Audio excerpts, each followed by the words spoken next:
Speaking of total lack of creativity and imagination, we got a bunch of new Star Wars movies announced at Star Wars Commiseration Yeah. 2023.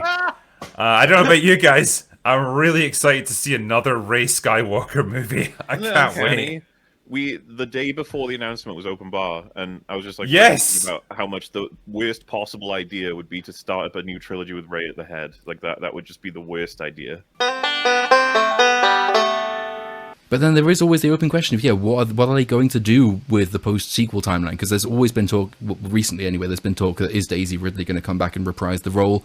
I think there have been a couple of other actors interviewed who previously dismissed the idea but have become a bit softer on the idea since then.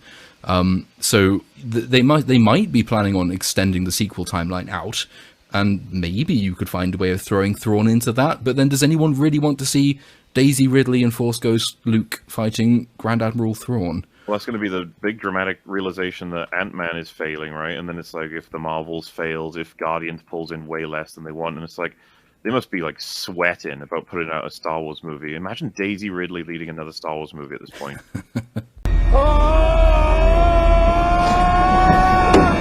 And then they're like, "Hey, we have an idea." Like, oh no, why would you do I'm that? not even sure that this idea isn't even worse than that, though, because all the people talking about what Star Wars needs to do to recover, it needs to go very far back or very far forward. You need to really separate it. To which Disney say, okay, how about all of the above? So we can have one film with Rey, we can have one film directed by Dave Filoni which wraps up whatever remains of the Mandalorian, and we've got another film which goes 25,000 years back in time to establish the origin of the Jedi. The Rey film will piss people off because A, it's Rey, B, it's the story that Luke probably should have got in terms of rebuilding the Jedi Order, and C, it's being helmed by someone whose sole qualifications appear to be that she's directed 3 episodes of Ms. Marvel, and she's a feminist activist, and she once co-chaired the World Economic Foundation Forum, whatever they call it. And that's like, those seem to be the major qualifications, which is just everything that Disney has already done wrong with Star Wars, all condensed into one film. Yep. Guys, I think you're missing the forest for the trees here. We've added Lizzo to Star Wars. What are you talking about? Thank God. We've race swapped the Death Star. I mean, if you wanted to split Star Wars into phases almost, then this phase is just the equivalent of throwing a bunch of shit against a wall and just hoping that something sticks. Like you say, you've got something that's set way in the past, something that's moving forward into the future, and something that wraps up the Mandalorian timeline, which is prior to the sequel trilogy. And so you're trying a little bit of everything, and you just know, like, if one of them succeeds, they've got a bunch of, like, follow-ups just waiting Here to comes go. 6 movies on top of that. Here you go. 10 But- TV shows. Kathleen Kennedy confirmed in an interview that Taika Waititi is still working on the script for his film, and moreover, she confirmed that he's not letting anyone else have any say or input because he wants to write all of it himself, and we've seen how well that's worked in the past. I was about to say, Good luck to you, Taika. For anyone who thinks that that's a potentially good plan, like Taika with Star Wars, just like, he's done it already. He did it in Mandalorian, and he made stormtroopers canonically retarded. That was his contribution to Star Wars. So let's not. I mean, So well, it sounds like the man's... he's literally going to do the thing that people falsely accuse George Lucas of doing, like having no outside input at all, right? Like shutting people. George Lucas was amenable to collaborators, just nobody wanted to collaborate with him. It's Right? also what That he was did the problem. with Thor Love and Thunder. That's what he did in that approach as well. The reason that film is markedly different in quality to Thor Ragnarok is that Thor Ragnarok was written by somebody else and directed by Taika Waititi. Yeah. Then they gave him the keys to the entire castle, all of Asgard for Thor Love and Thunder, or what remains of it, and then we got Love and Thunder because Waititi's kind of a quirky guy. He's kind of funny. He can direct with an interesting spin things that other people have written as long as the script is good, but he can't, it seems, write and direct all on his own. So if you want Thor Love and Thunder, the Star Wars film, that's what we're going to get. Taika can't rein in his idea of what funny is, and so, you know, when it comes to like trying to weave dramatic moments in with little moments of humor to bring it a bit of levity and stuff, like another writer can do that quite effectively. If you're skilled, you can balance those two elements. Taika just goes 100% in favor of the humor aspect of it. And like you say, that's why you ended up with Love and Thunder, where you've essentially got a woman dying of cancer trying to make amends with the man of the love of her life before she passes away, and you've got stupid cutaway scenes to like Korg and his head just sitting on a bar and like Valkyrie getting drunk with him and stuff. It's so tonally mismatched. It's like yeah, it's like shoving a fucking wrench into the gearbox of an F1 car at 200 miles an hour. Like that's how stupid and ineffective it is. But like in Taika's mind, that's totally fine because you can just laugh at anything as far as he's concerned. It doesn't work like that. To be fair, when you check out any of the behind-the-scenes stuff, he just didn't give a fuck about that movie whatsoever. He didn't give a shit. Well, Because didn't he just say like he was coming up with ideas on the fly, and they would shoot entire scenes that probably cost like hundreds of thousands of dollars to stage and shoot, and never got seen, never got used. It was just like whatever popped into Taika's head, we'll do it. it's it's like, man, you have hundreds of millions, but okay, fine. You know, you just don't care. Fine, I guess. But I suppose at least he's trying to be funny, whereas for unintended comedy, which is much funnier than anything Taika Waititi can do, we do of course have the Dave Filoni film to look forward to. And like, so that's all wrapping up the entire timeline for The Mandalorian, The Book of Boba Fett, Ahsoka, and whatever else they'll be releasing sort of in the lead up to that. So the positive side of that is that we theoretically have an end date for all of this, so The Mandalorian will go away eventually. That's something to look forward to. You say that like in- they didn't say 7 fucking years. Like, it'll eventually go away. It's just like people saying this last season of Picard is the last. It's like, are you sure? If it's actually successful because people are actually excited about it, are you sure they won't like, oh, after Picard, right? Like, you know what I mean?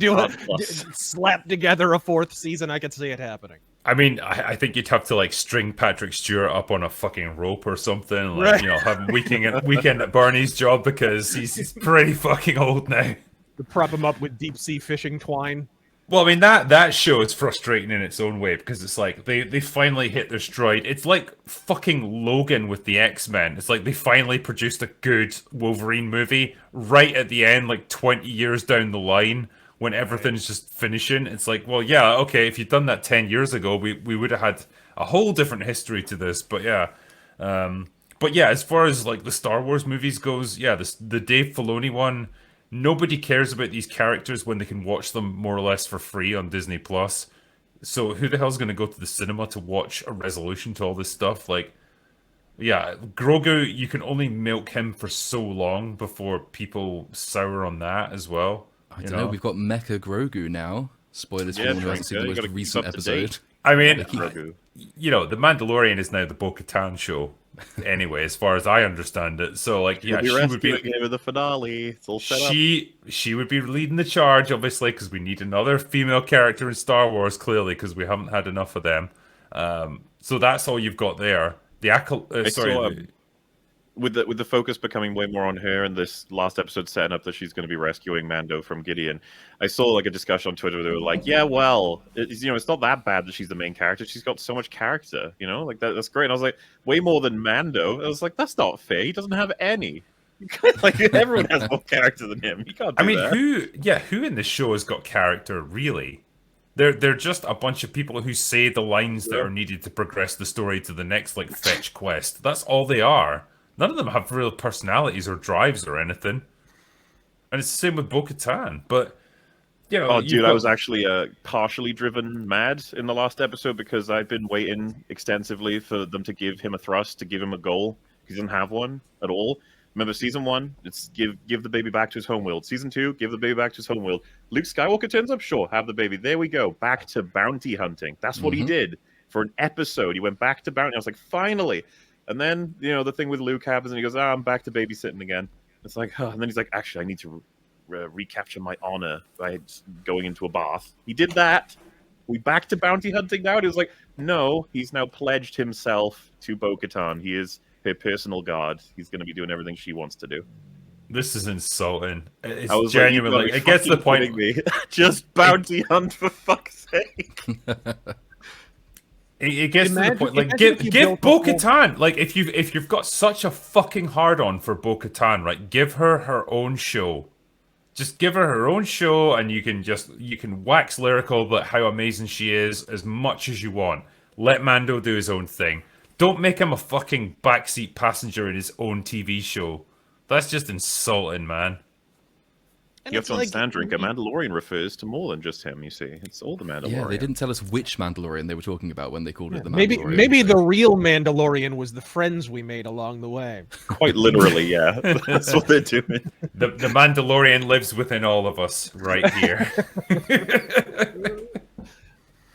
But the Filoni one is supposed to be. I say it's supposed to be. The reason for having Filoni and Favreau in is that obviously Filoni's done a load of the animated stuff. He worked with George Lucas. He's supposed to be really familiar with the lore. He's supposed to know what he's doing. So you would think whatever he's working on would be the most coherent of all of them. But that's not what we've got from the live action shows on Disney Plus. I'd be very surprised if that's what we would get from his film either. In which case, what's the point of having a not very talented writer around who can't even remember the lore that was the only reason for hiring him to begin with? Yeah. The co-creator, the wonderful Filoni god to all these Star Wars fans, it's like he gave you Lizzo chastising Christopher Lloyd in a scene that looked like bad for Scooby-Doo standards. Like, I don't even... That's what you got. Enjoy. And then knighting Baby Yoda for services to... I don't even know. I don't know what for that the sake was. of it. I don't know what any of it is. Like, I stopped watching this show several episodes ago now, and like just hearing everything you're describing, it just makes me really glad that I did. Yeah.